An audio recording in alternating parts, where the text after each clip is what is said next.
All right, we're going to get started so that we have enough time for the seminar and plenty of questions and answers. So hello, everyone. Welcome to the virtual seminar series on conservation impact evaluation and implementation science.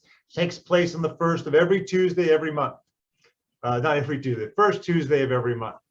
I'm Paul Ferraro. I'm a professor at Johns Hopkins University in the United States. And I'm going to be co-hosting this seminar with Johanna Eklund from the University of Helsinki, who's going to be moderating the Q&A today. Today is our 5th seminar in the series, and we're going to continue it next year. And we hope to have a mix of topical and methodological seminars, including 1 or 2 advanced topic seminars. And we're hoping to represent the wide range of approaches and geographies in which conservation folks are doing impact evaluations and implementation science. If you haven't been to one of these before, I'm going to go over some housekeeping. Feel free to use the chat during the talk. We're going to start with a half-an-hour talk followed by the moderated Q&A session. Use the chat starting right off the bat. That will make it easier for Johanna to handle the questions rather than all of them arriving at once at the very end. If you find it helpful, you can activate the live transcription function that's under the menu option more, and then you choose live transcript. If you can't stay for the whole thing, or you know someone who wanted to attend but couldn't, all the seminars are recorded and hosted on the Society for Conservation Biology's Vimeo channel. We'll also put it in the chat box, that link, so that you'll be able to access it and share it with your friends. And feel free to engage with us on social media. If you do, please use hashtag Tuesdays with Team Counterfactual and tag at IDoImpact. IDoImpact is what's the Society for Conservation Biology's Impact Evaluation Working Group, whose aim is to advance evidence-based biodiversity conservation across the globe by supporting the adoption of counterfactual approaches to understand the impacts of conservation actions and interventions. So you can find out more at the website there. You can follow us on Twitter, sign up for the email list so that you find out what's going on with the working group, what kind of sessions that are hosting at different conferences. And also wanted to give an update. If you were at the webinar last month, we announced a new mentoring program. Happy to say that we have 56 applications, 42 mentees, 14 mentors from 17 different countries. We're going to be sending out emails this week. Unfortunately, given the scarcity of mentors, we couldn't match everyone, but we're hoping that program will grow over time, and there'll be other opportunities in the future for everyone who's interested in participating. All right, today we are happy to be hosting Sabrina Eisenbarth, the senior lecturer in economics at the University of Exeter's Business School, talking about harmonized implementation experiments in conservation. So we chose the title of this seminar series deliberately. It's Conservation Impact Evaluation and Implementation Science. And the aspect of implementation science that we're particularly emphasizing in the seminar series is deliberately designing environmental field programs to generate evidence. Talking about designing field interventions explicitly to generate evidence about some aspect of what proponents are trying to accomplish in the field. Not necessarily talking about does the project in all its dimensions work or not, but we're talking about exploring the validity of specific assumptions that underlie the program intervention or specific components of a larger project, and particularly assumptions and components that appear in lots of other conservation projects. All right, so without any further ado, I'm going to turn it over to Sabrina. Please use the chat box for your questions, and then we'll engage with everybody with the Q&A session at the very end. So let me stop sharing. And Sabrina, you want to go ahead and share your slides? Yes. Can you see them? Yep, we can see them. Great, wonderful. Thank you very much. Well, thanks a lot for attending this talk, in which I will talk about harmonized implementation experiments or metaketas. And so as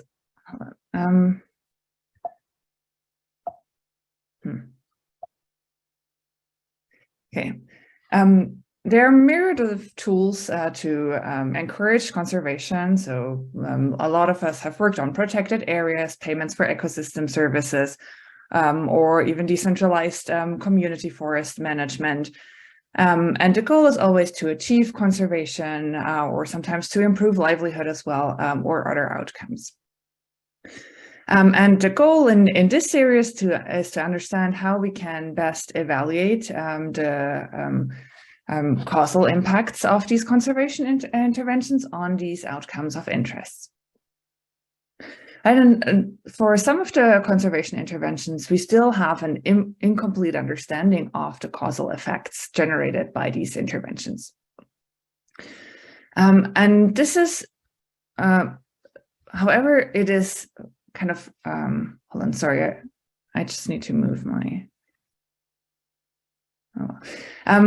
however, we have an ethical obligation to evaluate these causal impacts, right? So budgets for conservation are limited, and we want to implement interventions which work and which achieve the desired conservation outcomes that we're looking for.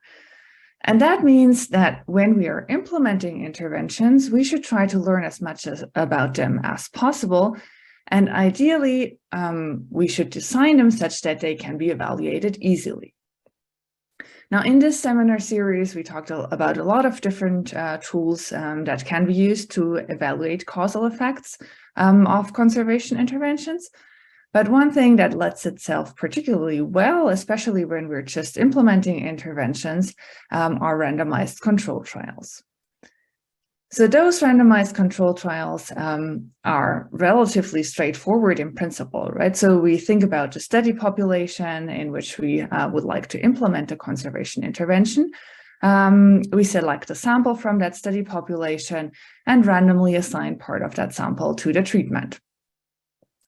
Then the control group provides a valid counterfactual of what would have happened in the absence of the intervention. And basically, the only thing we need to be aware of is to design the intervention such that the control group isn't affected by the treatment, neither by receiving the treatment or through spillovers. Right, and even though those randomized control trials are a very effective tool to generate causal inference about conservation interventions, they're relatively rarely used in conservation. One noticeable exception is this excellent paper by Seema Jayahandran and co-authors published in Science in 2017 with the title Cash for Carbon, a randomized trial of payments for ecosystem services to reduce deforestation. And as part of as part of that paper, the authors conducted a randomized control trial in Uganda, where the treatment involved payments to forest-owning households. So the treatment group was invited to enroll their land into this payments for forest conservation scheme. And if they conserved the forest, they were paid compensation at the end of every year. And then there was a control group, which was not invited to receive these payments and hence did not receive the same incentives. And this RCT showed that forest cover loss in the control group was 9.1%, whereas forest cover loss in the treatment group was 4.2%. And so with these numbers, the RCT showed that the payments for forest conservation reduced deforestation, almost more than halved it, and was very effective at delivering forest conservation in this specific context. Right, so we know from this RCT that in Uganda, payments for forest conservation had a causal effect on conservation, and they increased forest conservation. But one of the main criticisms of randomized control trials is that they may be context-specific. And it's possible that in a different context, the same payment design would have different effects. And so it could lead to less conservation or more conservation. And because of the fact that it's not always clear whether and how RCT findings from RCTs apply to different contexts, it's important that we understand how these RCTs work in different contexts and countries. And this is what metaketas do. So the word metaketa comes from the Basque word of accumulation. And according to the Evidence and Governance and Politics group, which has championed this approach, metaketas are, I quote, a collaborative research model aimed at improving the accumulation of knowledge from field experiments on topics where academic researchers and policy practitioners share a substantive interest. And what that means is that usually randomized controlled trials, which are centered around the same research question and the same research design, are implemented in different countries and different settings.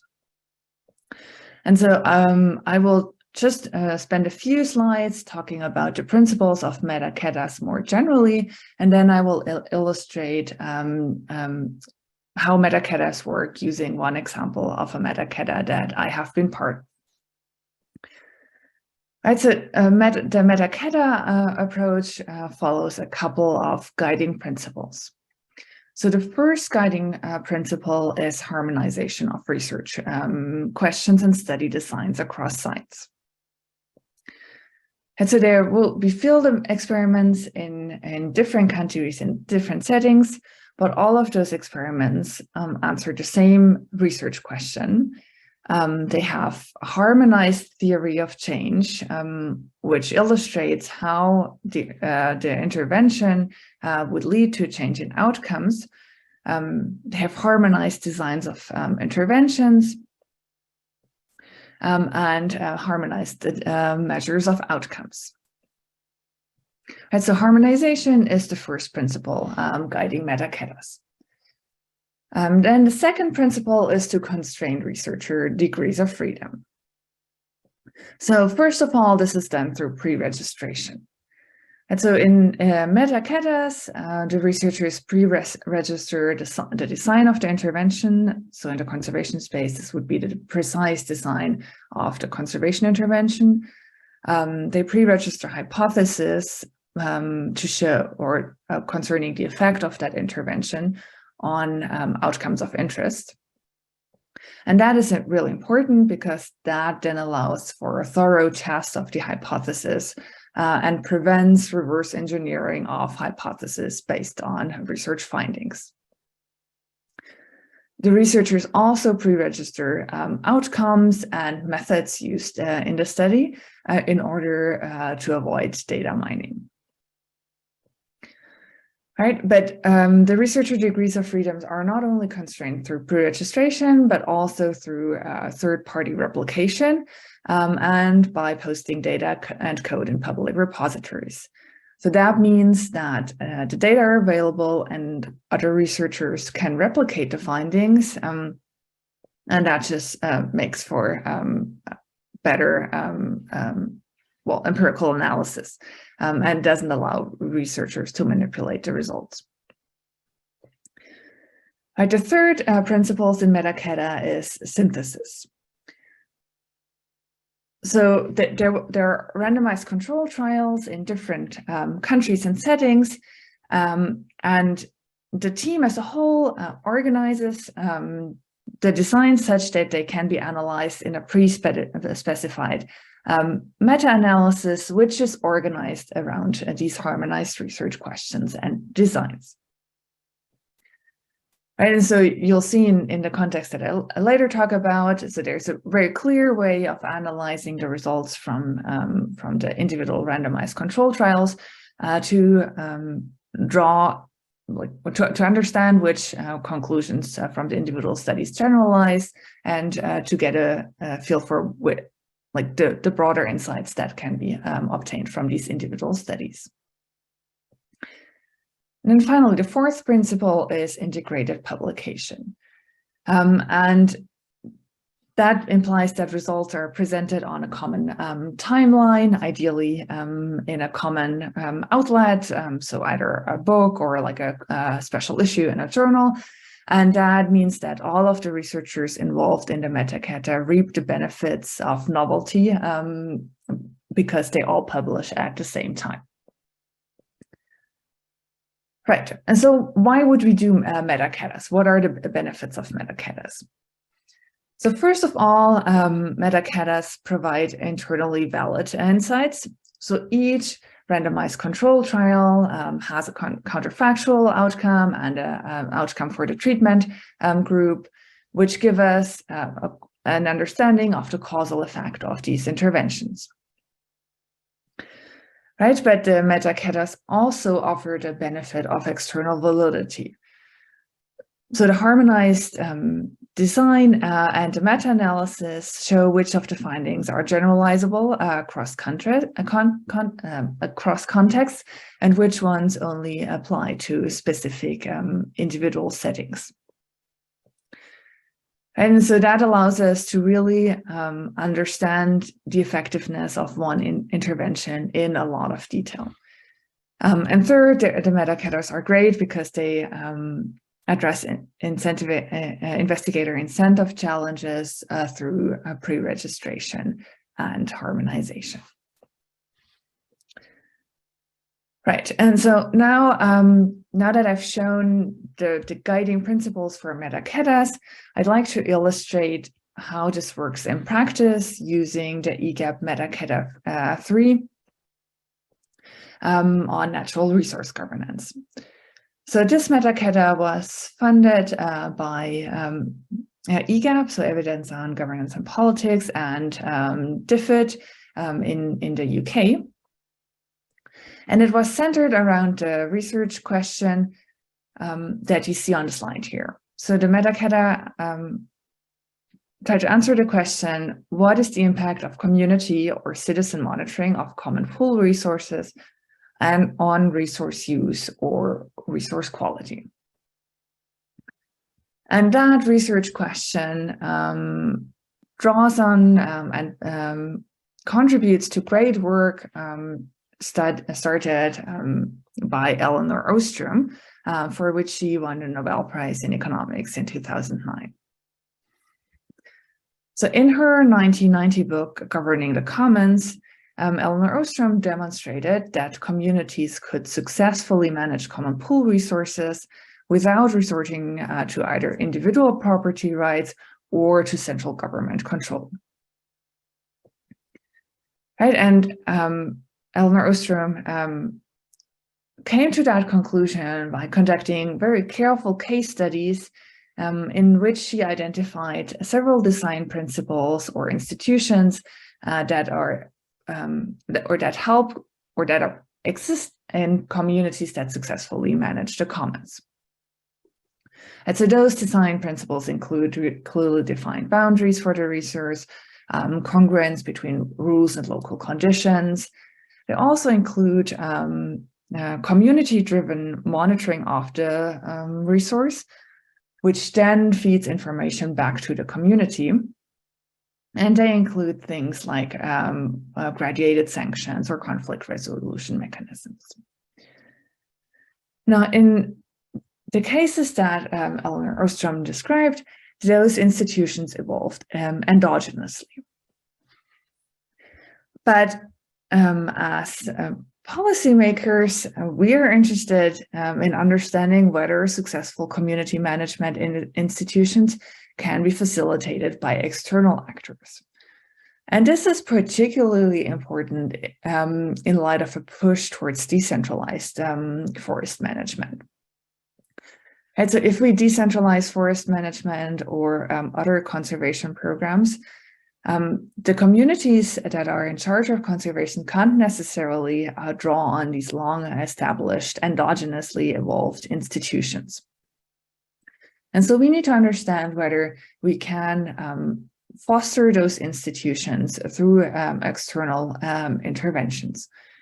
And I think this is a question that's by no means completely answered, right? And if we even if we know that we can facilitate institutions through external interventions, the question is whether external actors should attempt to implement all of the design principles or institutions that Elinor Ostrom identified at the same time, or whether they can focus their actions more narrowly and attempt to build specific institutions. So is building one institution enough, or do we need all of them?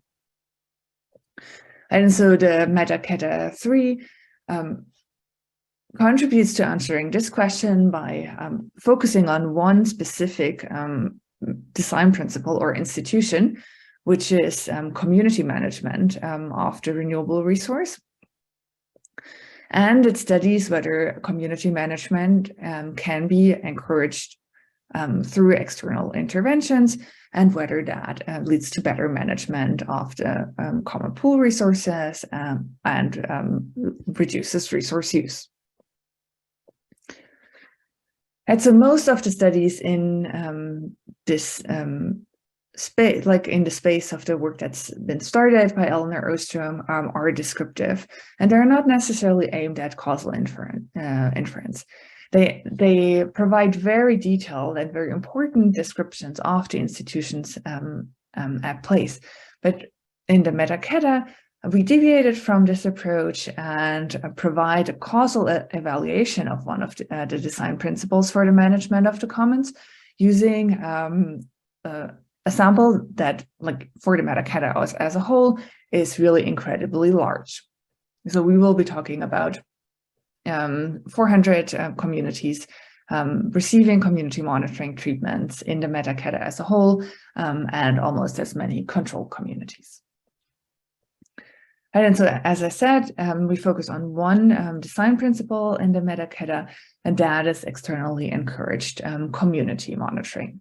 But it's community monitoring driven by the community and feeding information back to the community.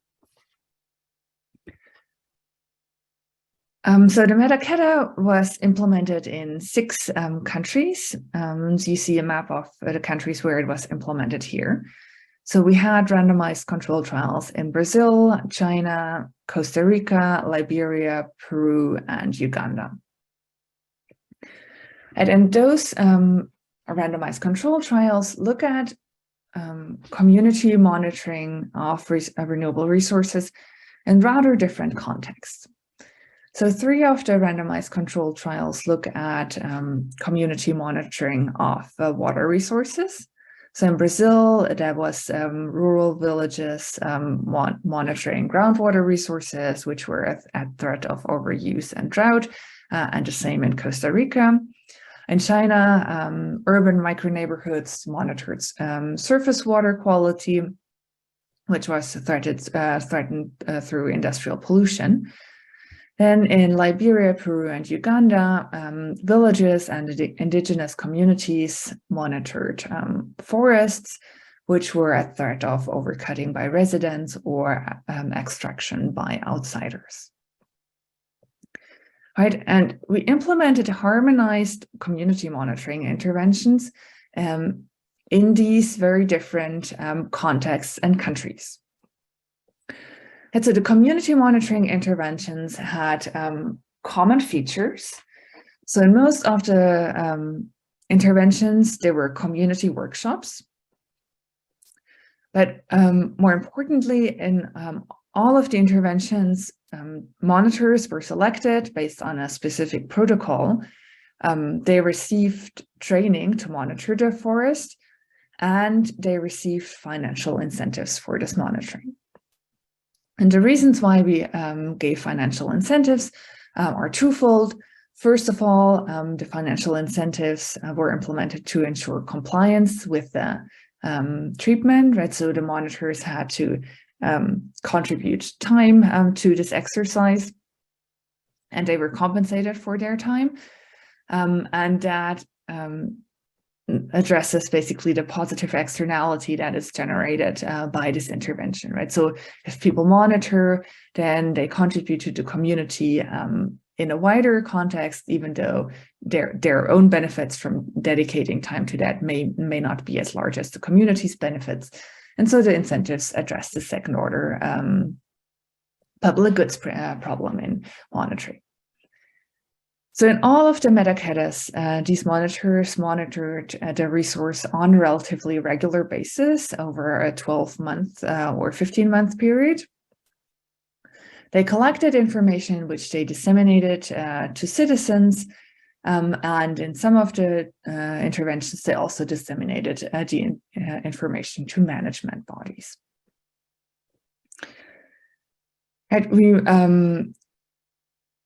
We monitored compliance with the treatment through different means which were appropriate to the respective contexts. So this could be SMS reports received or reports that were submitted to the community or the research team. And we measured outcomes in a basically objective way, so either through on-the-ground measures or remote sensing, so that those measures could be well electricity usage in Brazil, for example. There could be satellite images on deforestation in Liberia, Peru, and Uganda, or in Uganda, we also measured forest quality. And on top of that, on top of those objective outcome measures, we implemented end-line citizen surveys in all of the studies to measure either outcomes or intermediate outcomes or moderators. Right? And most studies also had end-line surveys. And so each of the randomized control trials was implemented in between 40 to 80 monitoring or treatment communities and 40 to 80 control communities.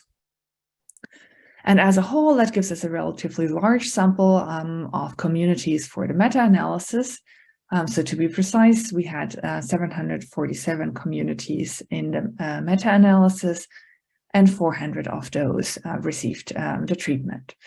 And so that is a really well-powered sample, which allows us to get more precise estimates of the effect of community monitoring on resource use in the meta-analysis. So in order to illustrate in a little bit more detail how these interventions worked, I'll just show you one example of the randomized control trial in Uganda that I was involved in. So the context for this randomized control trial was that all of the treatment and control communities had community managed forests. And in those community managed forests, most of Ostrom's design principles were in place, right? So there were clearly defined boundaries, there were clearly defined rules which were established through negotiations with the National Forest Authority, and graduated sanctioning mechanisms, as well as conflict resolution. And there was even some monitoring at baseline, but this monitoring was externally driven by the National Forest Authority, so like higher level government authority. The monitors were either not part of or accountable to the community. And monitoring did not generate information flows to the village.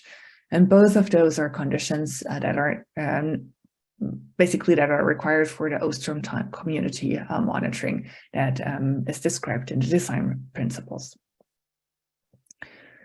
And so the intervention we implemented in this context is a community monitoring intervention where 6 monitors per village were trained to measure forest use.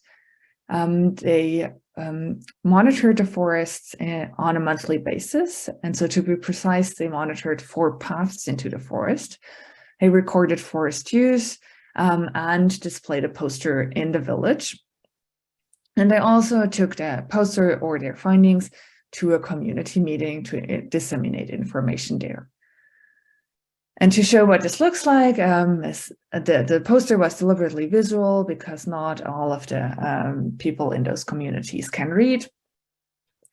But the poster still showed where the deforestation events and threats to the forests that the monitors identified, right? They showed how many trees were cut down, whether the monitors saw any other threats to the forest, such as charcoal burning or animals grazing in the forest, logging, farm expansion, forest fires, or new roads. And so this poster was taken to the community, and there was a discussion about how the community, how satisfied the community was with the amount of deforestation and forest degradation that happened in the community. And so there was like a behavioral aspect to the treatment as well, where community members discussed how they felt about that deforestation. Now, the interventions in the other RCTs are not necessarily identical, right? So they wouldn't have the same poster, but they also all involve community monitoring of the resource. They involve information flow. So the monitors collected information and disseminated that information. And then so the randomized control trials had a harmonized theory of change, which you see here on that slide, and which illustrates how we suspected that how we suspected community monitoring to affect the main outcome, which is resource use, in the different RCTs. Right, and so we thought that community monitoring would definitely lead to new information, which is then diffused to the communities or to management bodies. And that could then, for example, change user awareness of resource problem. It could change self-regulation and therefore improve resource use. Or it could generate information to the management body, which would lead the management body to enforce more rigorously, which would then improve resource use. Or it could change social sanctioning through the communities, because the information gets to the communities, and then basically over extraction of the resource would be looked upon less favorably. And so this diagram probably looks relatively complicated, but this is kind of the common denominator of channels through which we thought our interventions would affect resource use in these different randomized control trials. And having developed that theory of change for the different randomized control trials, we then went and collected outcome variables that capture these channels. So all of the randomized control trials would have collected information on these intermediate outcomes that you see here, and the final outcomes that you see on the left. Right, and in Uganda, for example, we collected satellite images of forest loss. We collected on-the-ground measures of forest use and forest stocks to capture forest degradation resulting from the interventions. And we captured surveys. So those surveys captured self-reported forest use. They captured all of the intermediate outcomes based on the theory of change. And also the moderators that we agreed to investigate in all of the randomized control trials. And so the other RCTs would have equivalent outcome measures that apply to their context. So for the forestry RCTs, it was often satellite images. For the other RCTs, they use different measures of resource use. But it's always been a combination of objective on-the-ground measures or satellite images and household surveys, usually at baseline before the intervention and at endline after the interventions. So we pre-registered the metaketa and all of the individual RCTs. And so that means we pre-registered our hypothesis on the effect of community monitoring on the outcomes, intermediate outcomes, which allows us to investigate mechanisms at work and moderators that the effect of community monitoring would depend on. We pre-registered all our surveys and the exact analysis that we were going to use. And so really, everything is pretty much set in stone before the data are collected, and it's pretty clear how the data are analyzed. And basically, there's no way to manipulate data or do data mining, right? It's a very clean research design. And on top of that, replication data and code were published in public repositories, and on top of that, there was a third-party replication. Right, so all of the randomized control trials and the meta-analysis were published in the Proceedings of the National Academy of Sciences in 2021. And I'll just give you a very quick overview of the results from the meta-analysis. So we found that there was really high uptake of monitoring across communities in 5 of the 6 different sites. So external encouragement can induce more monitoring. And that monitoring had a significant or led to a significant reduction of resource use across the sites. Right, so here on the slide, you see the estimated reduction in resource use for each of the individual randomized control trials. And so given that those individual randomized control trials have smaller samples, those estimates have larger confidence intervals. But in the metaketa, we have a larger sample and smaller, or in the meta-analysis, we have a larger sample and smaller confidence intervals. And you see here at the bottom that community monitoring led to a reduction in resource use of about 0.1 standard deviations. And that is a reasonably large effect, right? So it's comparable in magnitude to terrestrial protected areas, payments for ecosystem services programs, and information-based strategies in energy conservation and climate change mitigation. And we found that reductions in resource use are largest in where research extraction was more severe to start with, and where there were higher demands on the common pool resource. Right, so I'm coming to the end of the time that's available. We also found that the intervention improved user knowledge of the resource, and when investigating the mechanisms, accountability was a key mechanism. I should flag that there are potential limitations to metaketas, right? So each of the randomized control trials implemented a slightly different version of a community monitoring program. And so the question is obviously whether implementing slightly different interventions changes the way the intervention affects the resource use outcome. And so that is a concern that needs to be taken into consideration in metaketas. And the best way to address this really is to make sure that the interventions are harmonized as much as possible, that basically a collection of end-line data is harmonized as much as possible, and to make sure that there's a theory of change that applies across the metaketa RCTs. Which then allows the researchers to disentangle whether heterogeneous interventions had different effects.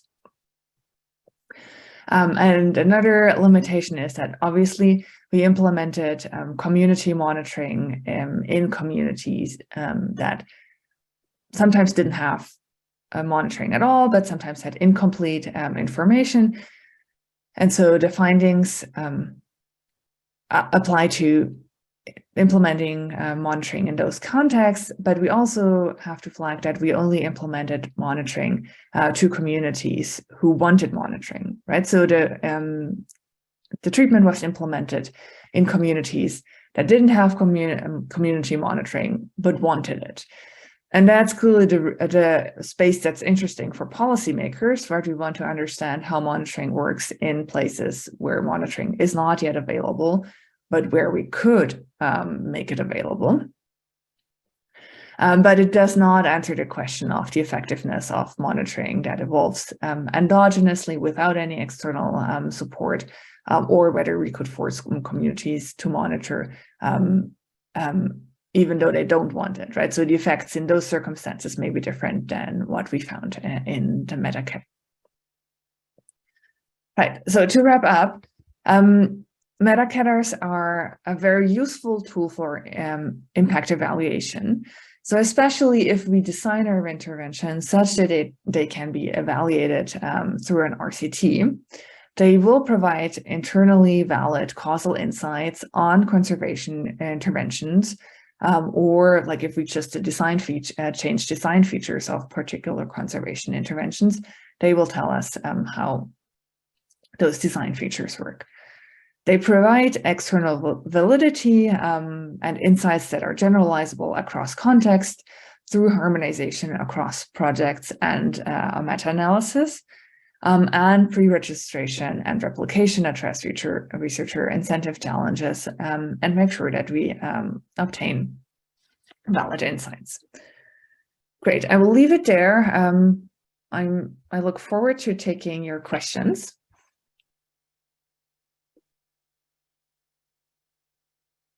Thank you so much, Sabrina. Excellent talk, really inspiring. And I think there's a lot of things that we could learn and discuss about this. And I will continue with the question and answer session. We've already had a lot of questions in the chat, but please feel free to submit more questions as the discussion continues. And I will start with a little bit of a question on practicalities. So this all sounds very fantastic. But obviously it requires a lot of coordination and resources across multiple locations. And if you cannot do this, such as, for example, funding constraints, could you gain the same benefits by doing things more sequentially? And then the follow-up question on this is that, if so, what do you think would be the reception of metaketa results by journals, supposing that perhaps if they are done in a sequential manner, there's always the problem of possibly not super novelty in terms of the results? Yeah, great. That's a fantastic question. So it is indeed true that the metaketas require a lot of coordination, and that was built into the approach, right? So we had workshops throughout the design of the research projects to make sure that the interventions are harmonized, and they do require a lot of resources. That is true for RCTs in general. And so like an organization like EGAP funding those metaketas is ideal, right? So if a funder basically puts out a call for interventions that are similar and look at a similar question, that's perfect. But I think in principle, this can be done sequentially, right? So you could even imagine that one research group does one RCT after the other. And then this all gets analyzed in a meta-analysis. I mean, nothing says that they have to be done at the same time, but as you said, like there are benefits to being the first person to publish the results from the randomized control trial. And I think how difficult it is to publish like replication studies, and Pamela says, really depends a bit on the field you're publishing in. So I think in a lot of fields, replications are valued a lot. In others, like in economics, that's less easy. So the common timeline of publication is more important in that context. But yeah. Those are really valid and important points. Yeah, and I think a little bit also continuing on this role of the researcher, the following question is the idea of constraining the researcher degrees of freedom really that important when the implementers are usually not researchers, but rather field personnel with no actual intention of publishing in an academic journal? Yes, I mean, obviously the implementation is usually done by staff in the field, but then they collect the data and the data come back to the researchers, right? And so the researchers test the hypothesis with the data that they have received from the field team. And that is where all the challenges come into play, right? And so I think, if I remember correctly, Paul in his talk had talked about how findings from medical interventions changed once pre-registration was required, and how a lot more papers published with null results, which shows that there are incentives. It's easier to publish stuff that has significant effects, or it's easier to focus on hypotheses that are actually in the data, but pre-registration prevents that. And it also allows us to identify whether some interventions don't work, which we also need to understand, right? That's just as important as understanding whether the effects are like big or very big, right? So we need to understand what doesn't work, and that should be published as well. So there are issues in the publication game, but still, like, we should do our best to be as clear as possible about the hypotheses that we're testing and how we're testing them. And it's really upon the researcher to make sure they're honest there. And the pre-registration helps. Yep. Yeah, I think, and this is very much the message I'm hearing is very much in line with previous speakers. I think both Paul and Julia have been trying to emphasize also the pre-registration during this seminar series. Well, then moving on, there are actually quite a lot of questions about the role of the monitor selection, and the quality of the people doing the actual monitoring. So I will just kind of give a sample of questions here, and then you can elaborate on them all together. So the first question, how difficult was it to make sure that the monitor selection did not bias the results? Did the controls have selected monitors as well? And then another follow-up question. So in line with the previous question, is there a mechanism to actually assess the reliability of the monitors that you used in your metaketa? And especially, I would assume, kind of between the different countries, which might be quite different. And if I remember correctly, Brazil was standing out in this respect. And then the next question, could you further explain what you mean by harmonized moderators? And did the actual control communities or villages also want monitoring? Okay, so those were a lot of questions. Let's see whether I remember all of them. So I'll start with the selection of monitors. So we had a protocol on how the monitors were going to be selected. So I know best in the context of our Uganda RCT.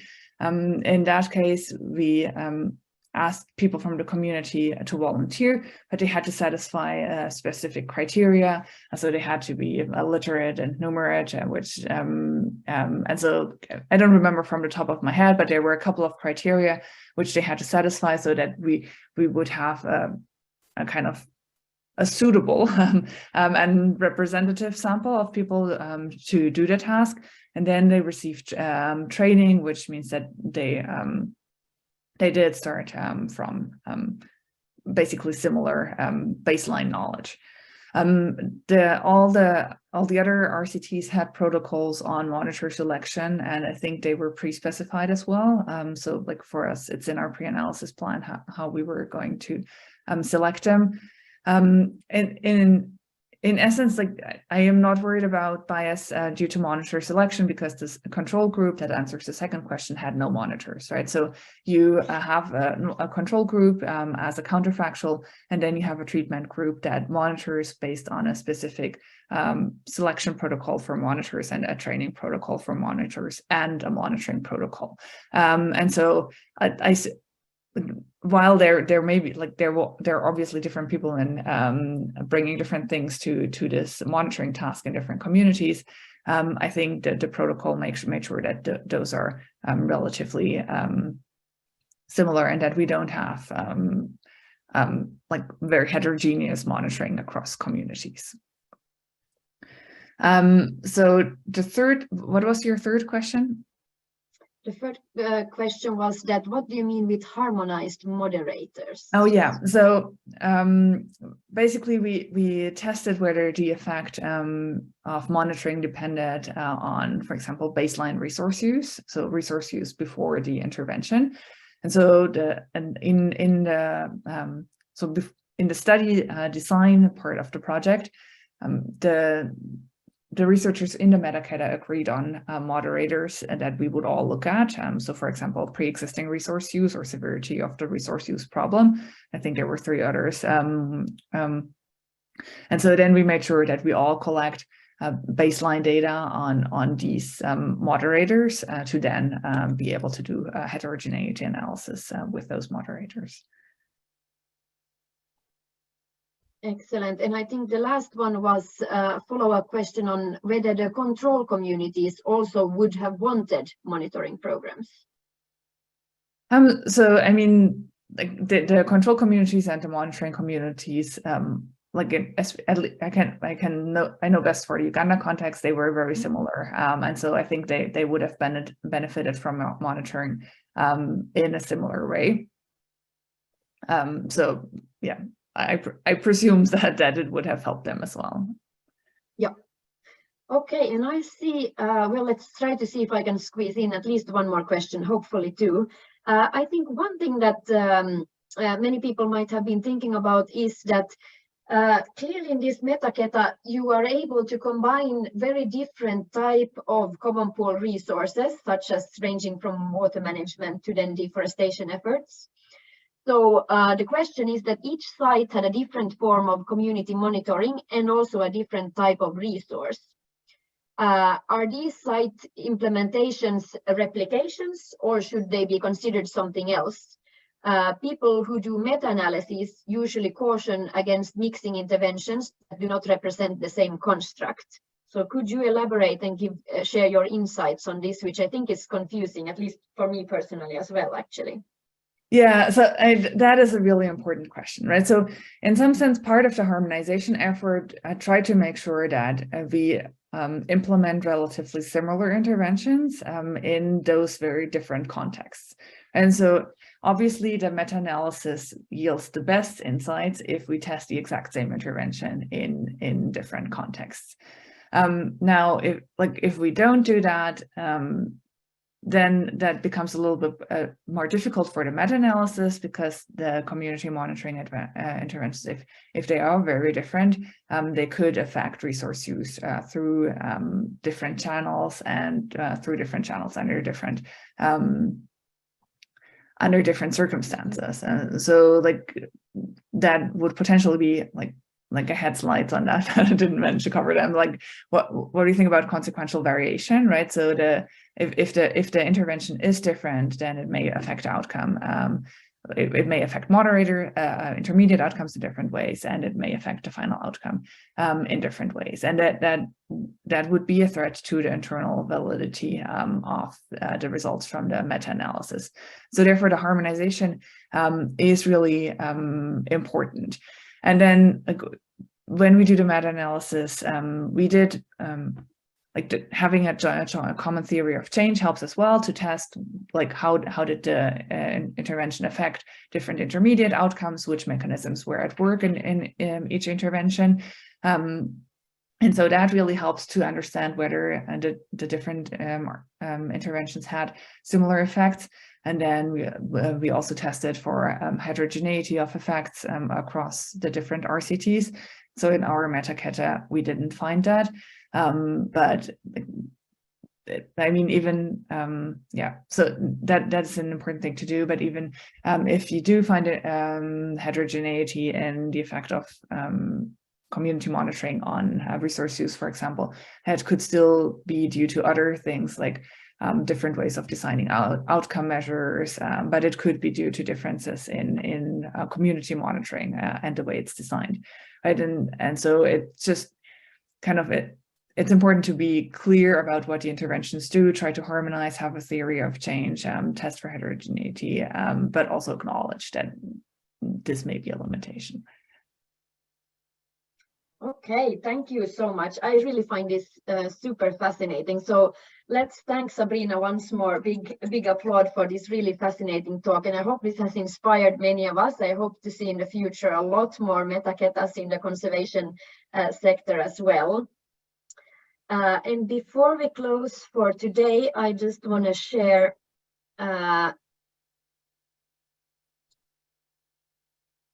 with you what we are gonna hear about in the next Tuesdays with Team Counterfactual.